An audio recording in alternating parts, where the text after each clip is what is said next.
وسلم ان للہ تبارک و تعالی اتقاء فی کل یوم و لیلۃ یعنی فی رمضان وان لکل مسلم فی کل یوم و لیلۃ دعوۃ مستجابۃ۔ نبی صلی اللہ علیہ وسلم کا ارشاد ہے کہ رمضان مبارک کی ہر رات اور اس کے ہر دن میں اللہ کے یہاں سے جہنم کے قیدی چھوڑے جاتے ہیں، اور ہر مسلمان کے لیے ہر دن اور ہر رات میں ایک دعا ضرور قبول ہوتی ہے۔ کہ رمضان مبارک کی ہر رات اور اس کے ہر دن میں اللہ کے یہاں سے جہنم کے قیدی چھوڑے جاتے ہیں، اور ہر مسلمان کے لیے ہر رات اور ہر دن میں ایک دعا ضرور قبول ہوتی ہے۔ بہت سی روایتوں میں روزے دار کی دعا کا قبول ہونا وارد ہوا ہے۔ بعض روایت میں آتا ہے کہ افطار کے وقت دعا قبول ہوتی ہے، مگر ہم لوگ اس وقت کھانے پر اس طرح گرتے ہیں کہ دعا مانگنے کی تو کہاں فرصت، خود افطار کی دعا بھی یاد نہیں رہتی۔ افطار کی مشہور دعا یہ ہے، اللہم لک صمت و بک آمنت و علیک توکلت و علی رزقک افطرت۔ اے اللہ تیرے ہی لیے روزہ رکھا، تجھی ہی پر ایمان لایا ہوں، تجھی پر بھروسہ ہے، تیرے ہی رزق سے افطار کرتا ہوں۔ حدیث کی کتابوں میں یہ دعا مختصر ملتی ہے، صرف اللہم لک صمت و علی رزقک افطرت اتنا ہی ملتا ہے۔ حضرت عبداللہ بن عمر بن عاص رضی اللہ عنہما افطار کے وقت یہ دعا کرتے تھے، اللہم انی اسألک برحمتک التی وسعت کل شیء ان تغفر لی۔ اے اللہ تیری اس رحمت کے صدقے جو ہر چیز کو شامل ہے، یہ مانگتا ہوں کہ تو میری مغفرت فرما دے۔ بعض کتابوں میں خود رسول اللہ صلی اللہ علیہ وسلم سے یہ دعا منقول ہے، یا واسع الفضل اغفر لی، اے وسیع عطا والے میری مغفرت فرما۔ اور بھی متعدد دعائیں روایات میں وارد ہوئی ہیں، مگر کسی دعا کی کوئی تخصیص نہیں۔ دعا کی قبولیت کا وقت ہے، اپنے اپنی ضرورت کے لیے دعا فرما دیں، یاد آ جائے تو اس سیاکار کو بھی شامل فرما لیں۔ سمجھ رہے؟ آپ نے فرمایا افطار کے وقت دعا قبول ہوتی ہے، ہر دن اور ہر رات میں روزے دار کی دعا قبول ہوتی ہے، اب اسے بھی لے کر کے چرچا، وہ دعا نہیں ہے، یہ دعا نہیں ہے۔ ارے بھائی دعا اپنی ضرورت کے لیے آدمی اللہ سے جو چاہے مانگ سکتا ہے، ادھر قبر کے پاس بھی دعا نہیں کرنا بولتے، ادھر مندر میں جا کے بھی دعا نہیں کرنا بولتے، ابھی اللہ سے دعا مانگنا بولے تھے اس میں بھی آ گئے، حدیث میں کہاں ہے بول کر کے۔ کیسے لوگ ہیں نہیں خان سب کچھ نہیں کرنا، اس پر بھی چرچا، اس پر بھی واٹس ایپ میں اے نہیں حدیث میں، وہ نہیں ہے حدیث میں۔ بھائی دعا کے قبولیت کا وقت ہے، انہیں جو چاہے دعا مانگے۔ بھائی تمہارے کیوں پیٹ میں درد ہوتا ہے؟ انہیں بولتا ہے کیا یہ میں نبی کی دعا ہے بول کر کے؟ ابھی آپ میں سے کتنے لوگ کیا کیا دعا مانگتے رہیں گے اللہ تعالیٰ سے؟ کیا اسی عقیدے کے ساتھ مانگتے ہیں ایسا دعا اللہ کے نبی نے مانگا ہے؟ ارے دعا کی قبولیت کا وقت ہے بھائی، ایسے ٹائم پہ جو چاہے دعا مانگو۔ شرک مت کرو، کفر مت کرو، اللہ سے مانگ رہے ہیں، یہ کوئی شرک نہیں ہے، جتنا چاہے مانگ سکتے۔ ان لوگوں کو کیا ہے، لوگوں میں کنفیوژن پیدا کرنے کا بڑا شوق ہے، لوگ ہمیشہ کنفیوژن میں رہنا۔ انہیں نماز پڑھا تو بھی کنفیوژن، میری نماز برابر نہیں، انہوں بولتے یہاں باندھنا، انہوں بولتے یہاں باندھنا۔ اسی لیے اللہ تعالیٰ نے ان کی نمازوں کا ایسا بنا دیا کہ ان کی نماز کتنا بھی ایک اچھا بڑا ہے، ان کی نماز بہرحال ناقص، انکمپلیٹ۔ کیوں بولو؟ کہ اللہ کی طرف سے لعنت ان کے اوپر، کیونکہ یہ لوگ ٹوپی پہنتے ہی نہیں نا، ٹوپی پہنتے ہی نہیں، بغیر ٹوپی کی نماز پڑھتے ہیں اور سمجھتے ہیں ہم لوگ حدیث پر عمل کرنے والے۔ یہ دیکھو کتنی ان کی کھوپڑی کو کیسا اللہ نے الٹ کر دیا۔ ان کا امام، ان کا جو بھی جس مولوی کا بھی یہ فالو کرتے ہیں وہ تو پہنتا ہے، یہ نہیں پہنتے، نہیں پہنے تو 24 گھنٹہ پہننا، نہیں تو وہ کیسا ناٹک، اندر جانے میں پہننے کا، باہر آنے میں نکالنے کا۔ دیکھو کیسے محروم ہو گئے، کیا کہتے بھائی کیسے محروم ہو گئے؟ اللہ کے سامنے کھڑنے کا جو ادب ہے، یہ ادب سے محروم ہو گئے۔ یہ اسی لیے بدتمیز لوگ یہ مسجد میں بیٹھتے ٹانگ آگے کر کے بیٹھتے ہیں، قرآن سامنے آگے کر کے بیٹھتے ہیں، کعبۃ اللہ ہے اس کے بھی آگے بیٹھتے ہیں پیر کر کے۔ بدتمیز لوگ ہیں نا، جو لوگ بے ادب ہوتے ہیں ان کی کھوپڑی ایسے اللہ تعالیٰ کیا کرتے ہیں، الٹ دیتے ہیں۔ ان کو بات سمجھ میں بھی نہیں آتی، کتنا بھی سمجھاؤ۔ ابھی جس کے کھوپڑی کو اللہ تعالیٰ الٹ کر دے اسے ساری دنیا کے عقل مند مل کر بھی سدھار نہیں سکتے۔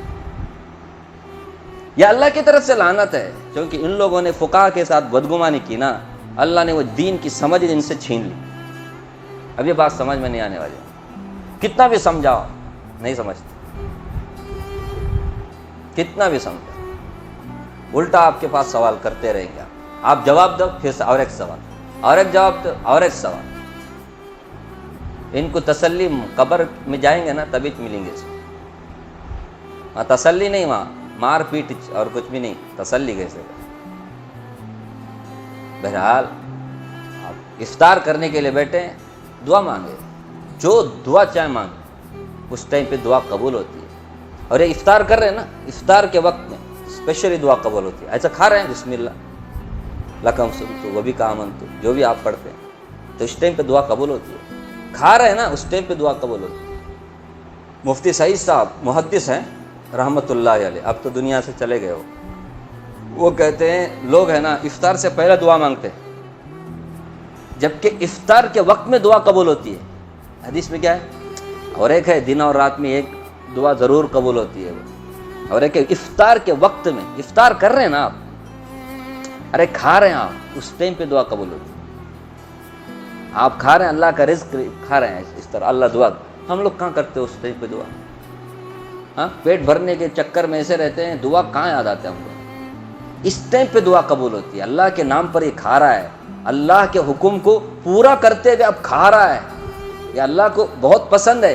ایسے ٹائم پہ اللہ سے مانگے، اللہ میری مغفرت فرما، کھاتے کھاتے اللہ میری مغفرت، کھاتے کھاتے اللہ میرا فلاں فلاں ضرورت ہے پورا فرما، اللہ جو بھی ضرورت ہے، ایسے ٹائم پہ دعا مانگنے کا۔ ہم نہ کہاں اس ٹائم پہ توفیق ہوتی ہے، اس ٹائم پہ یہ کب کھانا، یہ کب کھانا، یہ بعد کھانا کہ ابھی کھانا ہے۔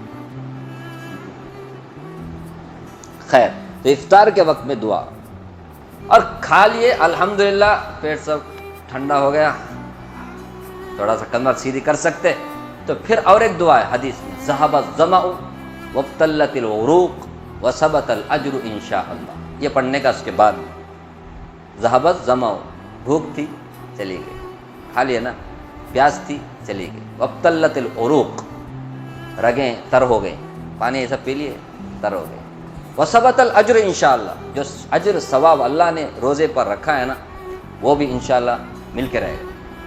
یہ کب پڑھنے کا؟ سب ہونے کے بعد، سمجھ؟ ابھی کچھ ہوا نہیں، انہوں بولتے اس ٹائم پہ پڑھنے کا، بول کھالے کا ٹائم میں پڑھ، کھانے سے پہلے پڑھنے کا نہیں، کھانے کے بعد پڑھنا سو۔ اگر رگیں تر ہو گئی، پیاس ختم ہو گئی، یہ کب ہونے کا؟ کھانے سے پہلے کہ کھانے کے بعد میں؟ پینے کے سویلے کہ پینے کے بعد میں؟ پھر سوٹوچ ہوتا نہیں، اس لیے اس کو بعد میں پڑھنے کا۔ شروع میں کیا پڑھنے کا؟ بسم اللہ پڑھو، اللہم لک صمت، اس میں بھی چرچا، بسم اللہ پڑھنا، اللہم لک صمت سب پڑھنا نہیں، یہ اللہ کس کا نام؟ کیسے لوگ ہیں؟ اللہم، یہ کس کا نام ہے؟ شرک ہے اللہم بولنا، اس پر میں بسم اللہ پڑھنا، اللہم کیسا؟ کیا ہو گیا ہم لوگوں کو سمجھ میں نہیں؟ چرچا چرچا چرچا، اللہ کا شکر ادا کرو نا، اللہم بول کے اللہ کو تم یاد کر رہے ہیں نا۔ ابھی کوئی تسبیح لے کے بیٹھ گیا، اسے پکڑتے، بدعت بدعت۔ انہیں موبائل میں قرآن پڑھتے، اسے بدعت بولتا نہیں، انہیں قرآن لے کے بیٹھتا نہیں، موبائل میں قرآن پڑھتے رہتا ہے، وہ بدعت نہیں۔ ادھر اللہ کا نام لے کے بیٹھ رہے، انہیں راما راما کرشنا کرشنا کر رہے ہیں، کیا کر رہے ہیں؟ سبحان اللہ الحمدللہ پڑھ رہے ہیں نا، اسے بدعت۔ میرے بھائی یہ پکڑنا بدعت کیسے ہو گیا؟ سب سے بڑا بدعت تو خودج، تجھے ہے نا، میں اس زمانے میں پیدا ہونا تھا، ابو جہل کے ٹائم میں پیدا ہونا تھا، سر اللہ حفاظت فرمائے۔ کیسے لوگ ہیں؟ انہیں خودج ایک بدعت نہیں، ہر ایک بات پر بدعت شرک کا فتویٰ لگانے والا۔ میرے بھائی جو بھی آدمی تسبیح لے کر کے دانے لے کے بیٹھتا ہے نا، وہ مقصود نہیں ہوتا۔ مقصود کیا ہوتا ہے؟ اللہ کا نام لینا مقصود ہوتا ہے، اس کا نیت۔ یہ صرف گنتی کے لیے، سمجھ رہے؟ یہ صرف گنتی کرنے کے لیے، اتنا ہوا اتنا ہوا، نہیں ہاتھ سے کرنا۔ ہاتھ سے کرنا بہتر ہے، بولو ہاتھ سے ہی کرنا بول کر کے کہاں ہے؟ اللہ کا نام تم صرف ہاتھ سے ہی گن کر سکتے، کہ کسی اور چیز سے نہیں کر سکتے، ہے کیا؟ اب ایسا ہے تو پھر قرآن کریم جو پڑھتے ہو تم موبائل سے، تم نہیں پڑھ سکتے۔ قرآن صرف کس سے پڑھ سکتے؟ وہ مصحف سے ہی پڑھ سکتے۔ ایسا میں فتویٰ دیتا، تم کیا بولو؟ سمجھ اللہ، رانگ. سمجھ رہے کیسے لوگ ہیں؟ اس میں تو بھی کیا بھی خرابی نہیں ہے، کیا بھی ہے کیا اس میں کوئی تصویر ہے اس میں، لیکن اس میں ایسا پڑھتے پڑھتے کیا تبھی آ جاتے ہیں، آتے کہ نہیں، ڈسٹرب ہوتے کہ نہیں، آن کر کے رکھے تو، آن کر کے نہیں رکھے تو بھی آتا ہے، کیونکہ وہ ایک ایپ ہے، وہ ایپ بھی اس میں بیچ میں کیا تبھی کیا جاتا ہے. اللہ حفاظت کرو. ہو گیا نا، تمہارے کو ڈسٹرب ہوا نہیں. وہی قرآن لے کے بیٹھے تو ڈسٹرب ہوتا ہے. پھر وہاں تم لوگوں کو یہ بدعت شرک یہ سب فتویٰ دینے کے لیے آتا نہیں. ارے فتویٰ دینے کا ڈپارٹمنٹ دوسروں کا ہے، تمہارا نہیں ہے. خاموش رہو یار، ڈسٹرب مت کرو. لوگ اللہ کو یاد کر رہے ہیں، الحمدللہ شکر ادا کرو. کہ مندر اور کسی درگاہ کے پاس نہیں گئے نا. عن ابی ہریرہ رضی اللہ عنہ قال قال رسول اللہ صلی اللہ علیہ وسلم ثلاثۃ لا ترد دعوتهم الصائم حتى يفطر والامام العادل ودعوت المظلوم. حضرت رسول اللہ صلی اللہ علیہ وسلم کا ارشاد ہے، 3 آدمیوں کی دعا رد نہیں ہوتی. ایک روزے دار کی افطار کے وقت کی، اور دوسرا عادل بادشاہ کی دعا، تیسرا مظلوم کی دعا جس کو اللہ تعالیٰ بادلوں سے اوپر اٹھا لیتے ہیں اور آسمان کے دروازے اس کے لیے کھول دیے جاتے ہیں، اور ارشاد ہوتا ہے کہ میں تیری ضرور مدد کروں گا وہ کسی مصلحت سے کچھ دیر ہو جائے. اب اس میں دیکھیے 3 آدمی، ایک ہے عادل بادشاہ. بادشاہ ہونے کے باوجود انصاف کرنا بہت بڑی کمال کی بات ہے، ورنہ بادشاہ ہوتے آدمی ظلم کرنا شروع کر دیتا ہے. اس لیے بادشاہ اگر انصاف پسند ہو اس کی دعا اللہ جلدی قبول کرتے ہیں. اور پھر افطار کے وقت میں دعا، اور ایک ہے مظلوم کی دعا. در منصور میں حضرت عائشہ رضی اللہ عنہا سے نقل کیا ہے، جب رمضان آتا تھا تو رسول اللہ صلی اللہ علیہ وسلم کا رنگ بدل جاتا تھا، نماز میں اضافہ ہو جاتا تھا، دعا میں بہت عاجزی فرماتے تھے اور خوف غالب ہو جاتا تھا. دوسری روایت میں فرماتی ہیں رمضان کے ختم تک بستر پر تشریف نہیں لاتے تھے. ایک روایت میں ہے کہ رسول اللہ تبارک و تعالیٰ رمضان میں عرش کے اٹھانے والے فرشتوں کو حکم فرما دیتے ہیں کہ اپنی اپنی عبادت چھوڑ دو اور روزے داروں کی دعا پر آمین کہا کرو. بہت سی روایت سے رمضان کی دعا کی خصوصیت سے قبول ہونا معلوم ہوتا ہے. یہ بے تردد بات ہے کہ جب اللہ کا وعدہ ہے اور سچے رسول کا نقل کیا ہوا ہے تو پھر اس کے پورا ہونے میں کچھ شک نہیں. لیکن اس کے بعد بھی بعض لوگ کسی غرض کے لیے دعا کرتے ہیں مگر وہ کام نہیں ہوتا، تو اس سے یہ نہیں سمجھنا چاہیے کہ وہ دعا قبول نہیں ہوئی، بلکہ دعا کے قبول ہونے کے معنی سمجھ لینا چاہیے. نبی صلی اللہ علیہ وسلم کا ارشاد ہے، جب مسلمان دعا کرتا ہے بشرطے کہ قطع رحمی یا کسی گناہ کی دعا نہ کرے تو اللہ تعالیٰ کے یہاں سے 3 چیزوں میں سے ایک چیز ضرور ملتی ہے. 3 چیزوں میں سے ایک چیز ضرور ملتی ہے. کل سنیں گے انشاءاللہ ٹائم ہونا.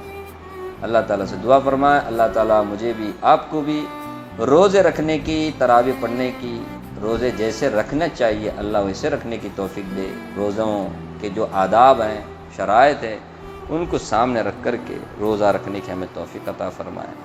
روزے میں گناہ سے اللہ ہم سب کی حفاظت فرمائے. موبائل کا غلط استعمال کرنے سے اللہ ہم سب کی حفاظت فرمائے. رمضان کے ایک ایک لمحے کی قدردانی کی اللہ توفیق عطا فرمائے، اور ہم سب کا خاتمہ اللہ ایمان پر سنت پر فرمائے. آمین یا رب العالمین.